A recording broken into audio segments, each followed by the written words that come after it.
Andrew and Tristan, because when we were talking in the car last time, you said that you'd known them for a long time. You've seen them grow up.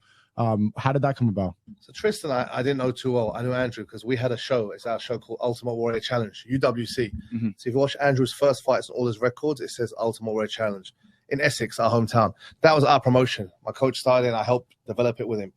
So there was a gym. Andrew's from Luton and I'm from Essex, Southend. So 45 1-hour drive.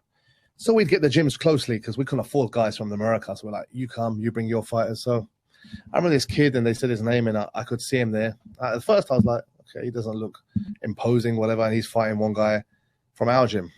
So we actually matched out that. So we thought he'd beat Tate. Uh-oh. We're like, we'll give him. He looks a bit, he's young. I think he was 17, 18, maybe young, 17.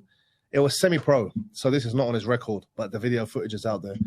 I think it was posted recently. And I remember how he won it. He had heart. He was sticking in there and he was breathing heavy after. And I was like, man, he's tough for a guy. He didn't have that face. I got a big nose scar. So when you see me, I don't look like DiCaprio. I look like either I'm a bouncer, a fighter, or I'm Shrek's double. There's nothing else I'm going to be. Andrew, he could have been something else. And we're looking like, he don't look tough. In those days, it was, everyone was like this, Yeah.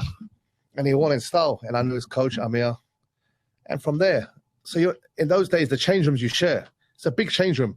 There's a little... With the opponent?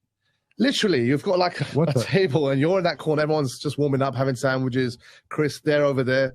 And you can see them. And it was just like that. But in those days, it was more honor. It was like, listen, it's a martial artist fight.